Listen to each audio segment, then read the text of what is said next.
Happy Christmas day. Happy Christmas day.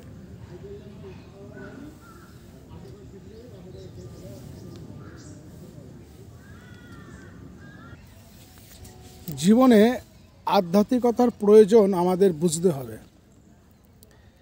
কারণ মানুষ শুধু প্রাণী নয়, মানুষ শুধু বিচারশীল প্রাণী নয়, শুধু অর্থনীতি চালিত বা রাজনৈতিক জীব নয়, মানুষ একটি আধ্যাত্মিক সত্তা। তাই মানুষকে যদি বড় হতে হয়, নিজের স্বরূপকে উন্মোচিত করতে হয়, তাহলে আধ্যাত্মিক প্রাণীর সাহায্য তাকে নিতেই হবে। আর কোনো পথ নেই। যাকে আমরা ধর্মনিরপেক্ষ জ্ঞান বলে থাকি, সেও ধর্মীয় জ্ঞানেরই একটি অঙ্গ। এ কথা আমাদের বোঝার চেষ্টা করতে হবে, কারণ যাকে বলি আত্মা বা ব্রহ্ম, সেই আধ্যাত্মিক সত্তাই সব কিছুকে ব্যাপ্ত করে আছেন। বিজ্ঞান তাকে কখনো নিজের পরীক্ষাগারে আবিষ্কার করতে পারবে না, কিন্তু আধুনিক বিজ্ঞান ক্রমশ সত্যের কাছাকাছি আসছে। সত্যের আরও কাছাকাছি আসতে পারে, কিন্তু শেষ পর্যন্ত বিজ্ঞানকে তার নিজের গাড়ি ছেড়ে আধ্যাত্মিক নৌকায় লাফ দিয়ে উঠতে হবে।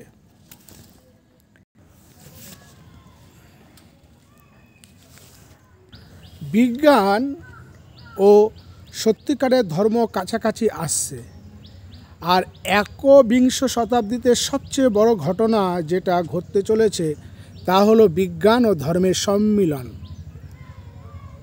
শ্রীমৎ স্বামী বিবেকানন্দ যা বহুদিন আগে বলে গিয়েছিলেন, আমাদের প্রত্যেকের নিজের ওপর বিশ্বাস থাকা দরকার। আমরা ছোট নই, আমরা অনেক বড়। আমাদের মধ্যে বিশাল সম্ভাবনা আছে। আমাদের মধ্যে যা ঘুমিয়ে আছে তাকে জাগাতে হবে। সেখানে রয়েছে অসীম শক্তি উৎস, জ্ঞানের উৎস, অশেষ ভালোবাসা। আমাদের নিজেদের সত্তার মধ্যে আছে, আমাদের নিজের সত্তার মধ্যে আছে। আমাদের তাকে বার করে আনতে হবে। নেতৃত্বস্থানীয়দের জীবন আমাদের চারপাশে যারা আছে তাদের শক্তি দেবে, প্রেরণা দেবে। নেতৃত্বের মূলগত কথাটি আমাদের বুঝতে হবে।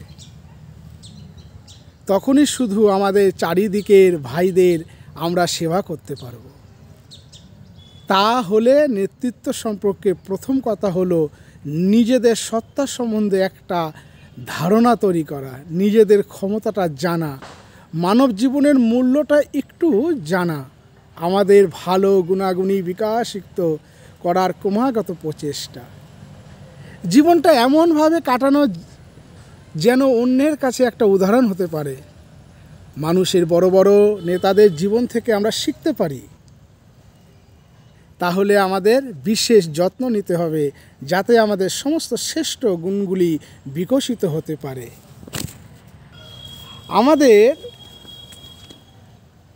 আমাদের মনকে সংযত করতে হবে, আমাদের ইন্দ্রিয়গুলোকে সংযত করতে হবে, আমাদের ইচ্ছাকে সীমিত রাখতে হবে, এবং সেই সঙ্গে আমাদের মধ্যে ভালোবাসা যেন বৃদ্ধি পায়।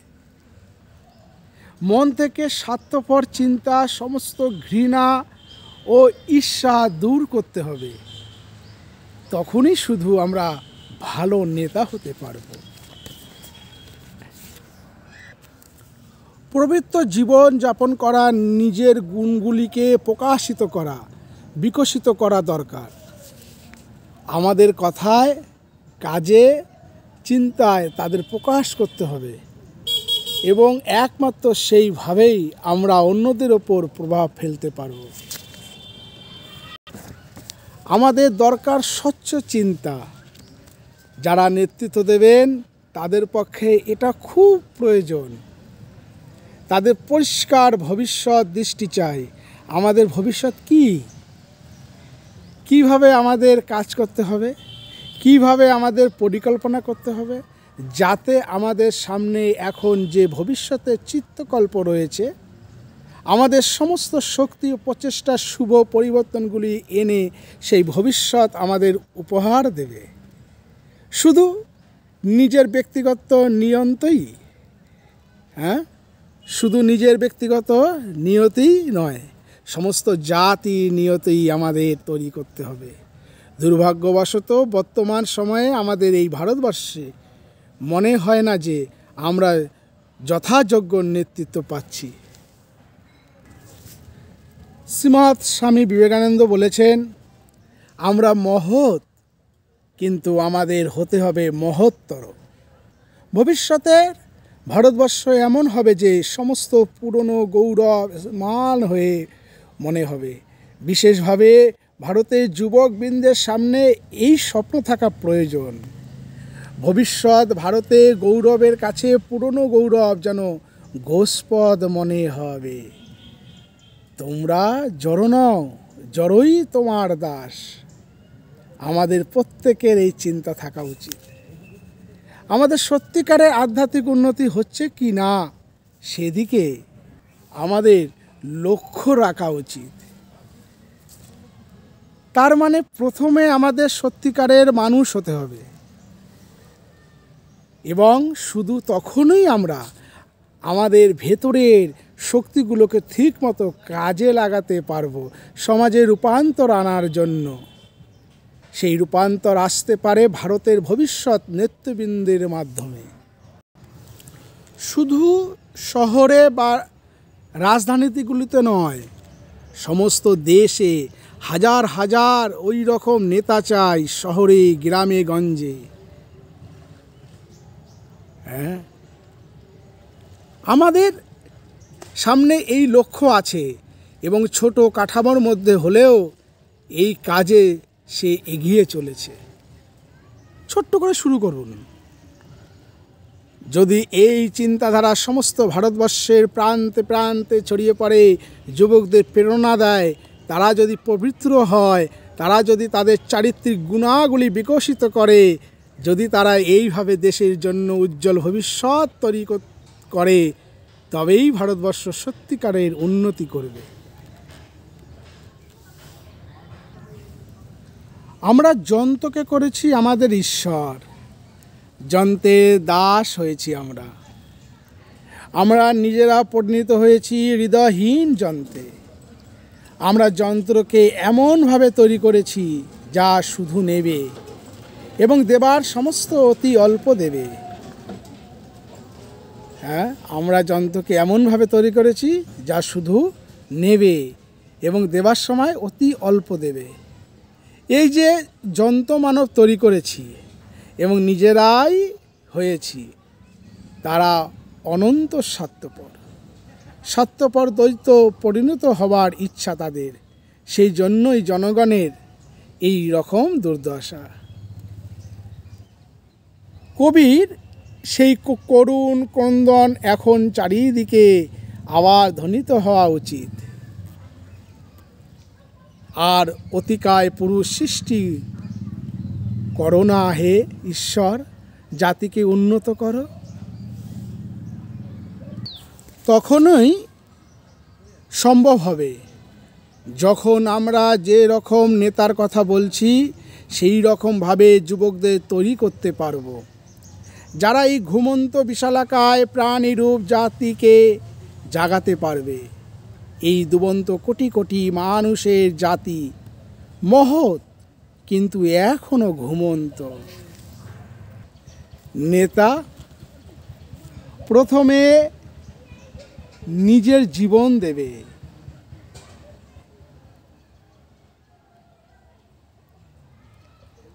আমাদের অন্যদের আদেশ করার আগে নিজের শিবদান করবে। মুখস্থ কথা না বলে নিজের উদাহরণ দিয়ে প্রেরণা দেবে। প্রত্যেকের আত্মার মধ্যে নিহত শক্তিকে তারা জাগ্রত করবে। প্রত্যেকে আত্মবিশ্বাস দিয়ে নিজের পায়ে দাঁড় করাবে, সমস্ত ভয় দূর করবে। নিজেরাই বিচার করে দেখবে কি পরিস্থিতি, নিজেরাই সব সমস্যার সমাধান করবে। এই সমস্ত কাজের জন্য তাদের প্রথমে নিজেকে মানুষ হতে হবে ও অন্যদের মানুষ হতে সাহায্য করতে হবে। ধীরে ধীরে আমরা এই সব চিন্তাধারার সঙ্গে পরিচিত হব, যার ওপর ভিত্তি করে সমস্ত আন্দোলনটি চলছে। আমাদের পক্ষে এটা খুব গুরুত্বপূর্ণ কথা। মানুষের জন্য, দেশের জন্য বোধ হয় আমরা এর চেয়ে বেশি কিছু করতে পারি না। এটা বোঝা এত সহজ নয় যদি না সমস্ত ব্যাপারটা বিস্তারিতভাবে দেখি। মানুষের ইতিহাসে এখনও এ ব্যাপারে সংশোধনীয় দৃষ্টি নিয়ে দেখতে অনেক দেরি আছে। কিভাবে এই আন্দোলনটি পূর্ণতার দিকে অগ্রসর হচ্ছে? আমাদের শাস্ত্রে তাকে বলা হয়েছে পূর্ণতা।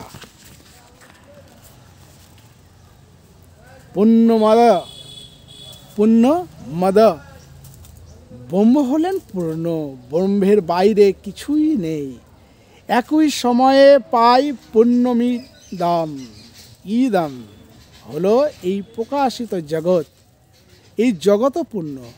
কেমন করে? কারণ পূর্ণই জগৎকে ব্যক্ত করে আছেন।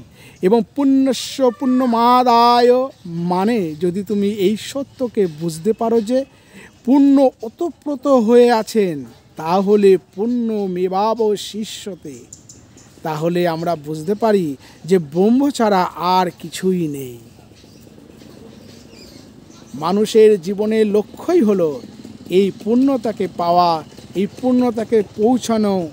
মানুষের জীবনে যত কিছু দুঃখ এবং ছিটাফোটা সুখ যা মানুষ ভোগ করতে থাকে, তাই তাকে সামগ্রিকভাবে এই পূর্ণতার দিকে ক্রমশ নিয়ে যায়।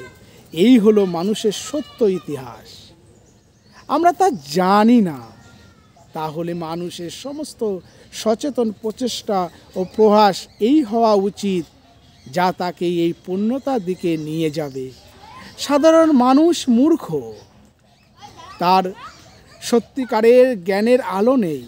তাই আমাদের প্রার্থনা, অন্ধকার থেকে আমাদের আলোয় নিয়ে চলো, অজ্ঞান থেকে আমায় সত্যের জগতে নিয়ে চলো, মৃত্যুর থেকে অমৃতে নিয়ে চলো।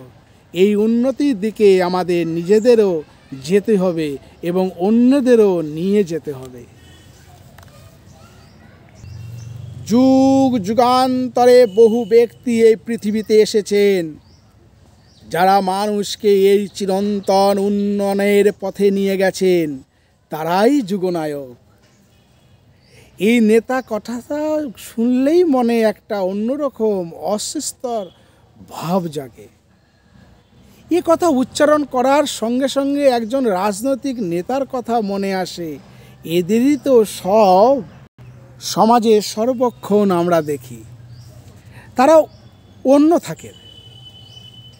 মহা যে আন্দোলন চলছে, এই আন্দোলন যখন নেতার কথা আলোচনা করি, তারা সেই জাতীয় নেতা নন। তখন সে কথাটিকে থাকে অন্য অভিব্যক্তি।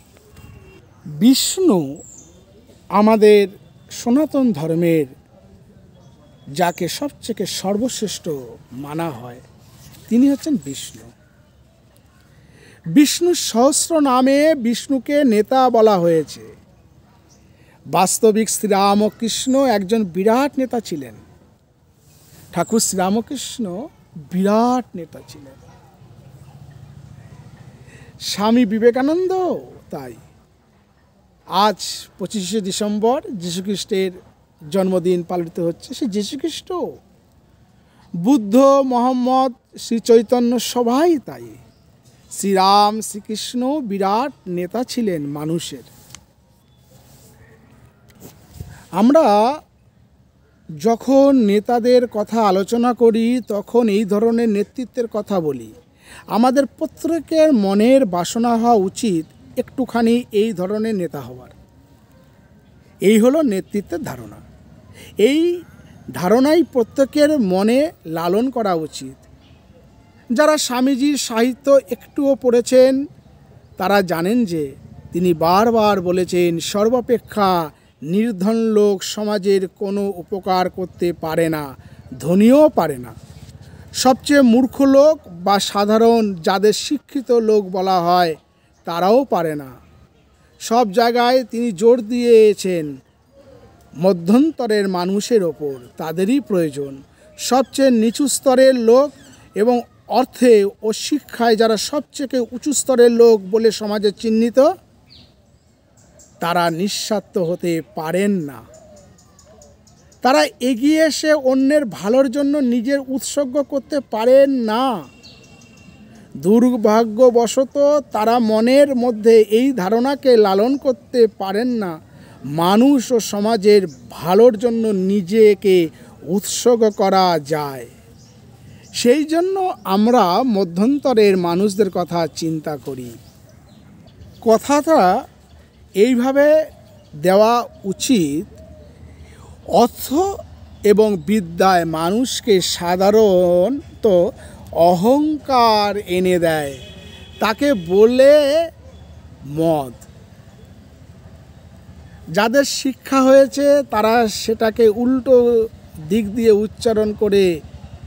উচ্চারণ করেন দম। মহাভারতে এই কথা বলেছেন, মদকে দম করো, অর্থাৎ অহংকারকে এইভাবে আত্মসংযমে রূপান্তরিত করা যা থেকে ভালো করার ক্ষমতা উৎসারিত হয়। জ্ঞানের অগ্নিকণিকা যদি থেকে ভালো করার ক্ষমতা উৎসারিত হয়, জ্ঞানের অগ্নিকণিকা যদি আমাদের মধ্যে না থাকে, তাহলে যথার্থ ভালো কাজ করার এই ইচ্ছা আমাদের মধ্যে আসবে না। শ্রীমৎ স্বামী বিবেকানন্দ এক বিখ্যাত বক্তৃতার নাম আমার সমরনীতি। স্বামীজির কাছে কাজের একটা পরিকল্পনা ছিল এবং সেই পরিকল্পনাকে কাজে পরিণত করার চেষ্টা করতে হবে ভারতবর্ষের প্রত্যেকটা যুবকদের। এই ভারতবর্ষের যুবকদের নিয়ে সেই পরিকল্পনা কি? সমাজে সবাইকে বড় করে তোলা, শারীরিক, মানসিক, রাজনৈতিক এবং হৃদয়ের উদারতার দিক দিয়ে কোথাও যেন স্বার্থপরতার স্থান না থাকে, ক্ষুদ্র সুখের সন্ধান না থাকে, এ ধরনের কিছু না থাকে। শুধু এক বিশাল, মহৎ, দয়ার্দ্র, শক্ত, সমর্থ মন, আর ফুলের মতো কোমলও বটে। বজ্রাদপি কঠোরানি মৃদুর্নি কুসুমাদপি। এই একই সময়ের সংকল্পে কঠোর, অনুভূতিতে কোমল, সবার জন্য সহানুভূতি ও ভালোবাসা, এই ধরনের মানুষই আমাদের হতে হবে। এই রকম কিছু সদ্গুণের অধিকারী হলে তবে হয়তো নেতা হতে পারি আমরা। যেখানে আমরা বাস করি সেখানে বহু লোক আছে, বিশেষ করে অল্প বয়সী ছেলেমেয়ে আছে যারা মানব জীবনের সম্ভাবনা ও উদ্দেশ্য সম্পর্কে জানার সুযোগ পায় না। তাদের কোনো লক্ষ্য নেই, ভবিষ্যৎ সম্পর্কেও স্বপ্ন নেই। আমরা তাদের নেতৃত্ব দিতে পারি। এসো ভাইয়েরা, দেখো মানব জীবন কি অমূল্য। মনে হয় তোমরা তোমাদের জীবনকে ঠিকমতো কাজে লাগাতে পারছো না। জীবনকে একটু একটু করে তৈরি করতে তোমরা আগ্রহী হওনি। যদি তা করতে, তাহলে কি সুন্দর জীবনই না হতে পারত। জগতের সবথেকে অমূল্য সম্পদ যা তা তোমরা অধিকারে আছে।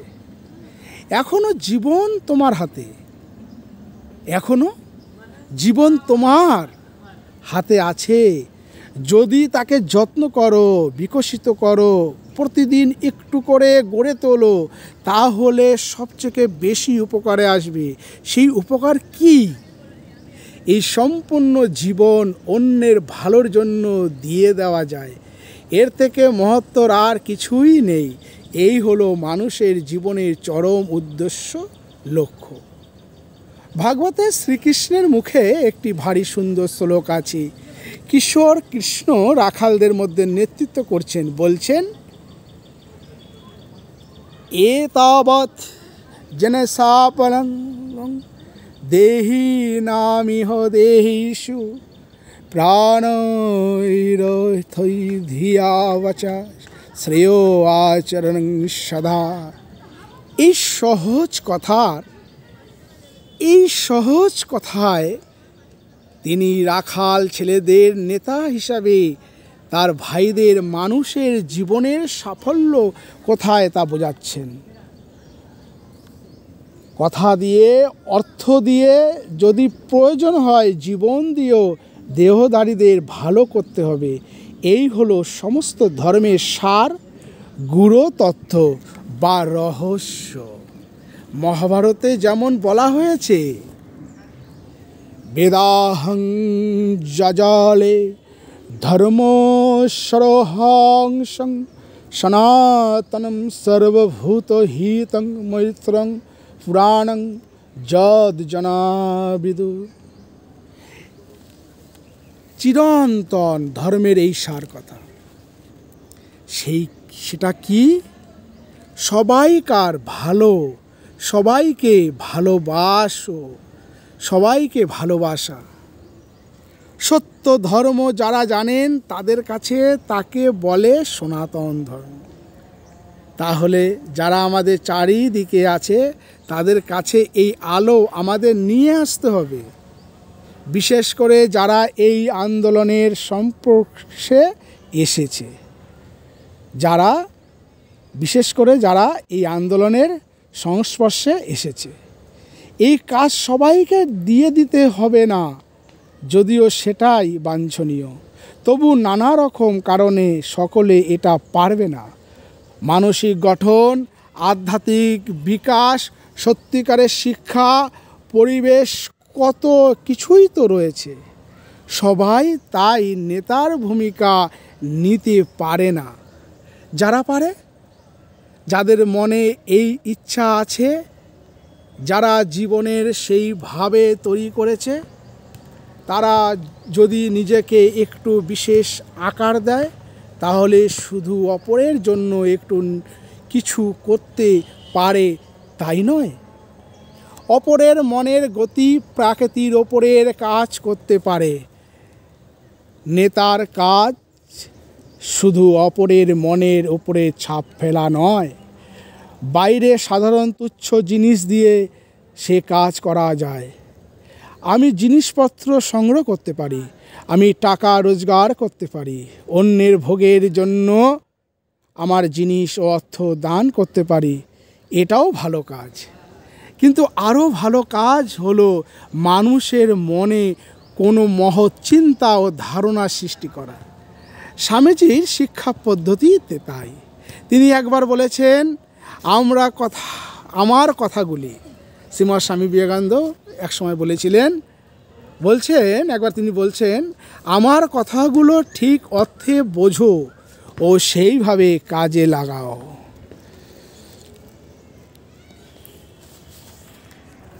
স্বামী বিবেকানন্দ বলছেন যে তার কথাগুলোকে ভালো করে বুঝতে হবে। তিনি বলছেন, আমি তোমাদের, স্বামী বিবেকানন্দ স্বয়ং বলছেন, আমি তোমাদের যথেষ্ট উপদেশ দিয়েছি, আর কিছু অত্যন্ত কাজ করো। পৃথিবীকে দেখাও যে আমার কথা শোনা তোমাদের সার্থক হয়েছে। আমরা স্বামীজিকে দেখাতে চাই যে আমরা তার উপদেশ শুনেছি, সেটা আমরা কাজে পরিণত করেছি, আমাদের জীবন পরিবর্তিত করেছি। তাকে আমরা উৎসর্গ করব জগতের কল্যাণের জন্য, দরিদ্রের জন্য, যাদের জন্য স্বামীজি অনেক চোখের জল ফেলেছেন। এই রসিকতার কথা নয়, এই রসিকতার কথা নয়, গভীর বাস্তব কথা, যা প্রত্যেক যুবক ও যুবতীর অন্তরে উত্ত হওয়া উচিত। স্বামীজি আমাদের ডেকেছেন, এখনও আমাদের ডাকছেন, স্বামীজি আমাদের ডাকতেই থাকবেন। আমরা কি শুনব না? তিনি বলছেন, আমি শুনে সুখী হতে চাই যে তোমরা পরের জন্য মৃত্যুবরণ করেছো।